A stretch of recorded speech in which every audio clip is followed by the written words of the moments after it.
Ooh, brr, it's cold outside. You better put the right clothes on. What are these? Mittens? Like my crazy hat?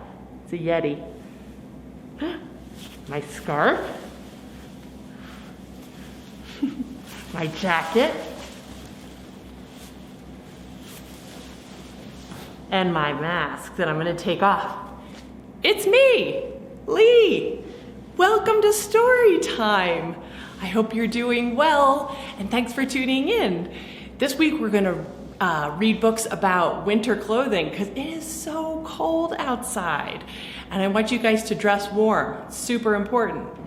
I am in the tree house, and I think you can see Baldy's right behind me up there. That's a good place to wear warm clothes too, or $1 if you go skiing at $1, or sledding or ice skating. It's just cold.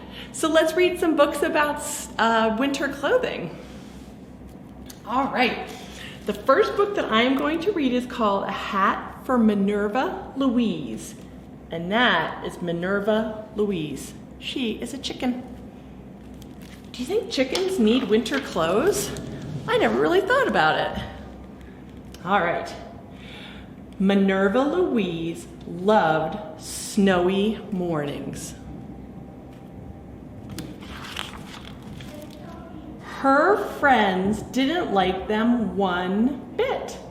They stayed inside all day with their heads tucked under their wings. Not Minerva Louise. She couldn't wait to go out exploring. Everything was so beautiful. It is beautiful when it snows, don't you think? She wanted to stay out all day, but it was too cold. If I had some warm things like you, she said, I could stay out and play. She's talking to the scarecrow. A scarf might help, but not this one. It's way too long. Is that a scarf?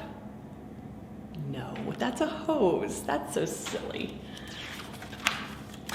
And these shoes are too big too. Are those shoes? No, those are gloves. A hat. That's just what I need. What does she think is the hat? But not this one. It's a flower pot. And not this one either. It's too heavy. She's got the boots on. Isn't she a silly chicken? There must be a hat around here somewhere. Minerva Louise looked outside. Everyone had on a fluffy white hat. Are those fluffy white hats? Or is it snow piling up?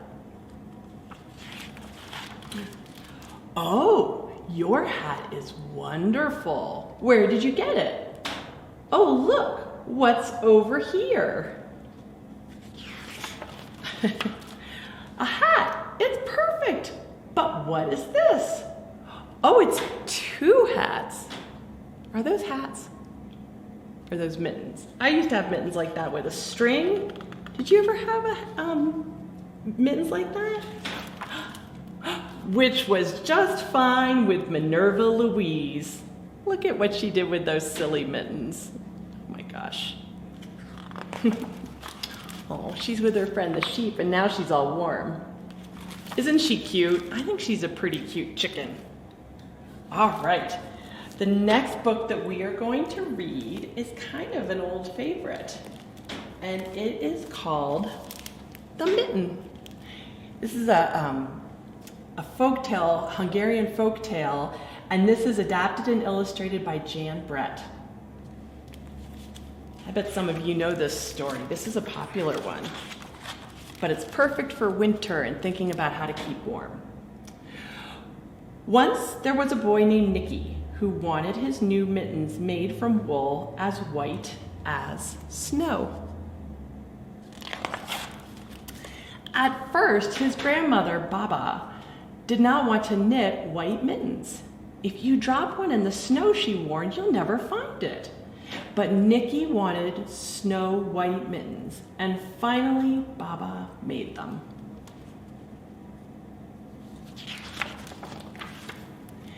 After she finished, she said, "When you come home, first I will look to see if you are safe and sound, but then I will look to see if you still have your snow white mittens." So off Nikki went, and it wasn't long until one of his new mittens dropped in the snow and was left behind. Do you see the mitten right there? It does blend in because it's white. A mole, tired from tunneling around, discovered the mitten and burrowed inside. It was cozy and warm and just the right size. So he decided to stay.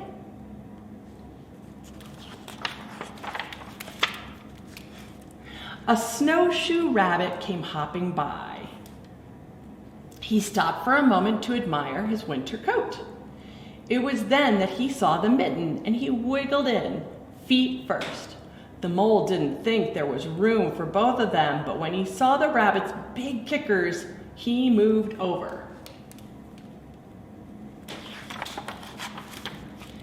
Next, a hedgehog came snuffling along. Having spent the day looking under wet leaves for things to eat, he decided to move into the mitten and warm himself. The mole and the rabbit were bumped and jostled, but not being ones to argue with someone covered with prickles, they made room. As soon as the hedgehog disappeared into the mitten, a big owl, attracted by the commotion, swooped down. When he decided to move in also, the mole, the rabbit, and the hedgehog grumbled, but when they saw the owl's glinty talons, they quickly let him in. Do you know what talons are? Those are his feet. Those are his talons right there. He uses them to catch his prey for dinner. Let's see who comes next. Up through the snow appeared a badger. He eyed the mitten and began to climb in. The mole, the rabbit, the hedgehog, and the owl were not pleased. There was no room left, but when they saw his diggers, they gave him the thumb. He's got sharp claws too. Oh my gosh.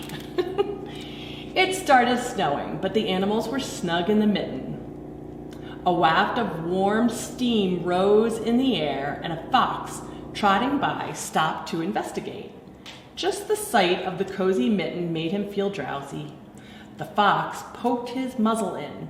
When the mole, the rabbit, the hedgehog, the owl, and the badger saw his shiny teeth, they gave the fox lots of room. A great bear lumbered by. He spied the mitten all plumped up. Not being one to be left out in the cold, he began to nose his way in. The animals were packed in as tightly as could be. But what animal would argue with a bear? The mitten was swelled and stretched. It was pulled and bulged to many times its size, but Baba's good knitting held fast. Along came a meadow mouse, no bigger than an acorn. She wiggled into the one space left, and made herself comfortable on top of the great bear's nose. Oh, look at her right there. Do you see her? The bear, tickled by the mouse's whiskers, gave an enormous ha, ha, ha, choo! The force of the sneeze shot the mitten up into the sky and scattered the animals in all directions. On his way home, Nicky saw a white shape in the distance. It was the lost mitten silhouetted against the blue sky. As he ran to catch his snow-white mitten, he saw Baba's face in the window. First she looked to see that he was safe and sound, And then she saw that he still had his new mittens. And this is the final picture. What do you notice about the mittens? Is one bigger than the other? It's all stretched out. And that's the end. All right. So, for those of you who like to sew or maybe have an older sibling, Helen has put together some kits to make fleece hats, which is something that's good to wear during the winter. So come on in and pick one of those up. They are free. All right, so our final book today is a silly one. It is Froggy Gets Dressed. I like Froggy, he's really funny. This is by Jonathan London, and it's illustrated by Frank Remkiewicz. And there are a lot of Froggy books. I think we probably have about 15 different Froggy books. So if you like this one, come in and get another. But this is Froggy, and he's getting dressed for the winter.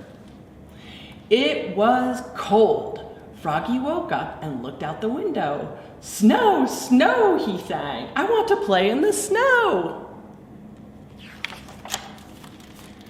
Go back to sleep, Froggy, said his mother. Don't you know, frogs are supposed to sleep all winter. Wake up when the snow melts. No, no, cried Froggy. I'm awake, awake. I want to go out and play in the snow. It's fun to play in the snow. I don't blame him.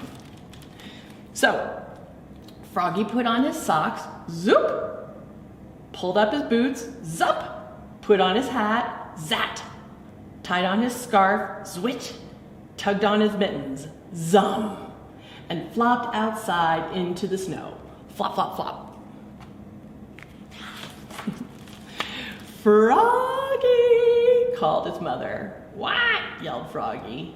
Did you forget to put something on? Froggy looked down. Oops, cried Froggy. I forgot to put on my pants. That's an important thing to remember.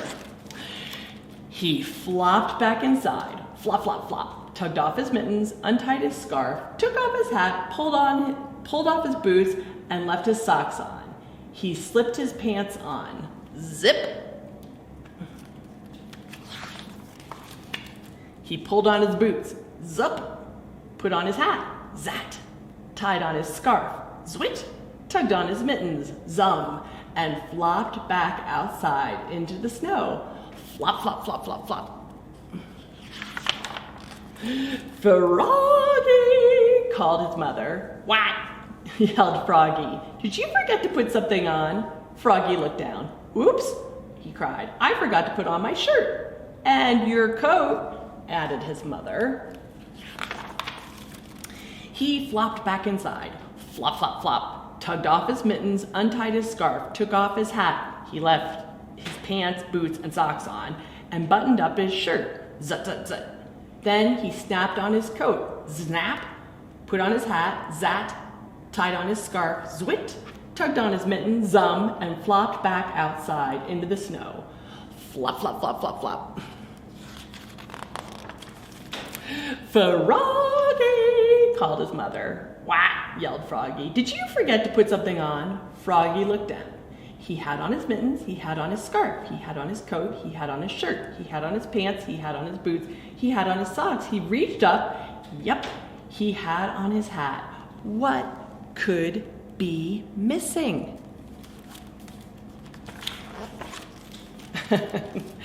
Your underwear! His mother laughed. Oops, cried Froggy, looking red in the face. That was green. He's embarrassed. He flopped back inside. Flop, flop, flop. Tugged off his mittens, untied his scarf, unsnapped his coat, unbuttoned his shirt, unzipped his pants, pulled off his boots, took off his socks. He left his hat on and slipped his long johns on with a zap of elastic. Then he put on one sock. Zoop. He pulled on one boot. Zup. Tugged on one mitten, zum, started to tug on the other and let it drop, and said, I'm too tired. and went back to sleep. Look at him. Shoo, shoo. Good night, Froggy. The end. That's a good one. Well, there you go. There are 3 books about getting ready and going outside to play in the cold weather. So maybe when you get dressed next time, like Froggy, you can make noises for each of the things that you put on, like a zat for your hat and a zup and all of those noises, because that would be kind of fun. Thank you for tuning in, and I will see you soon. Stay warm and don't forget your underwear. See you later.